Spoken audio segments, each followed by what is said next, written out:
If you want to continue to follow our adventure, click subscribe.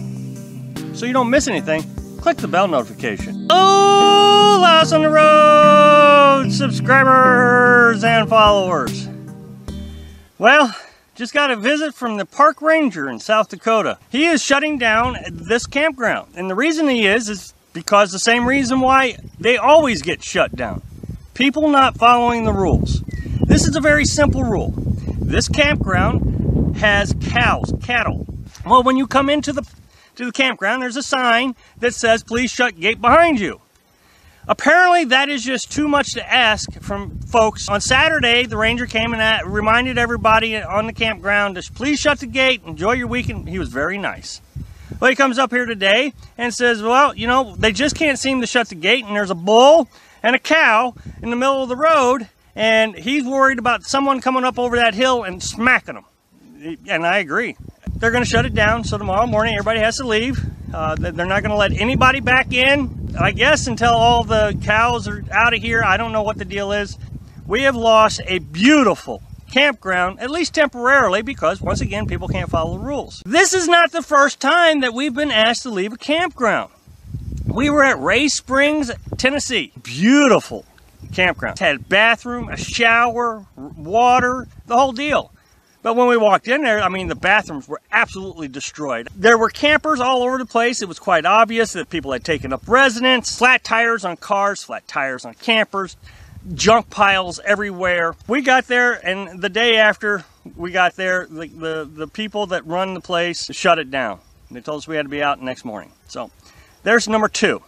This is not an isolated incident. It's happening all over the country. We went to a very nice campground in Virginia called Wolf Gap. The rangers came up to me, I don't know, about a week after we'd been there, and he says, have you seen anybody in and out of that tent? It was a huge tent, huge. I mean, it could have been a house as big as it was. And I said, no, sir, I hadn't seen anybody in it. Well, you could tell he was aggravated. People just abandoned their tent. Went over to Hawk Point in West Virginia. Got there, another abandoned tent. Clothes everywhere. I mean, they had clothes just laying everywhere, all over the ground, wet, moldy, nasty clothes. Trash everywhere. They threw out a trash bag is what happened. The animals got into it, tore it all apart. I mean, we tried to clean up the trash, and we told the ranger, and of course, you know, aggravated. And then we go down to Apalachicola National Forest. There's a free campsite down there. We've stayed at 3 times. Water, bathroom, trash, the whole deal. And they're not closing it down. It was $0 is what the sign said. The fee, $0, proposed $10. Just the other day, I see a post on Facebook, and of course, I want to check out its validity. It's a sign that says, hey, we're going to close this place down if things don't get better. You got to follow the rules. And so they list the rules on this sign. Well, of course, I don't trust much of anything I see on Facebook, so I look for the news article. And sure enough, Channel 10 News, I think is what it is, says that the National Forest is going to start shutting down these campgrounds at Rogue River National Forest because of vandalism, human waste being left around, trash, graffiti, and I don't blame them. I mean, what options do they have? We can't just keep sinking more money and more money and more money into these national forests to keep them clean. Gene on the road actually gave me this idea, and back in the 70s and 80s, there was this big fad that people would live on their boats. Of course, it drug out all kinds of people without money, people without emergency funds, just all kinds of people in old, terrible boats, barely would stay afloat. They would park out in front of $1 million houses, dump their waste overboard, causing all kinds of environmental issues. Some boats would sink, and then the town would have to be responsible for getting the boat out of the water because the people who sunk, whose boat it was, couldn't afford to get it out, so the city had to take care of it. And so eventually cities started passing ordinances that you can't live in boats anymore, and more towns and counties and marinas and private marinas all started shutting down, saying, no, we're not going to have this. It's just not going to happen. So now nobody lives on their boats. Fast forward 30, 40 years, and same thing's happening. Is the RV community coming out here and we're going to have a great time? Nobody's going to tell us what to do. It is not going to happen.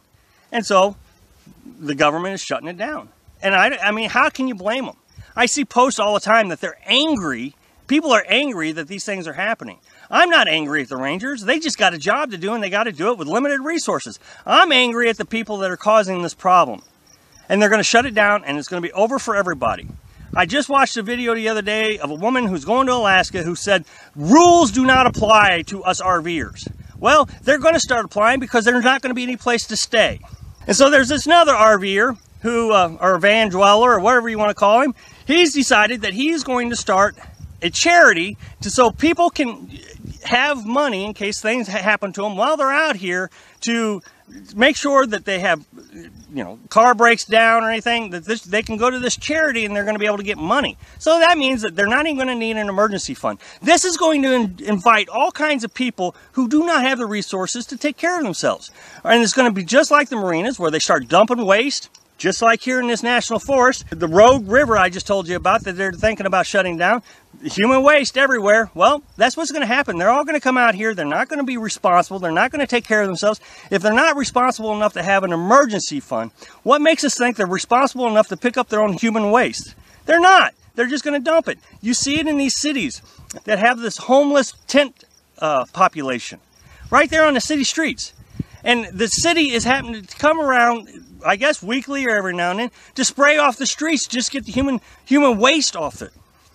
And so now we got this RV or this van dweller telling everybody, come on out here, we're going to take care of you, you don't need an emergency fund. I'm going to create an app, is what he says. I'm going to create an app, so if you get in trouble, all you got to do is hit an emergency button and somebody will come to your rescue, and then you can take money out of the emergency, out of this charity, and you're going to be able to get your vehicle fixed, and you're going to get back on the road.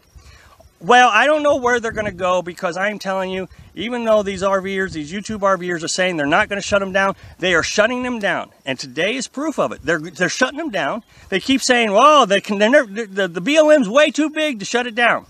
Well, they're shutting down the national forest, so why makes us think that the BLMs are any different? Eventually, they're going to get tired of it. Eventually, they're going to get tired of seeing all the trash and the devastation and the human waste and the contaminations of the waters and animals suffering. Thanks for watching. Be sure to subscribe. Click like if you like the video, and happy travels.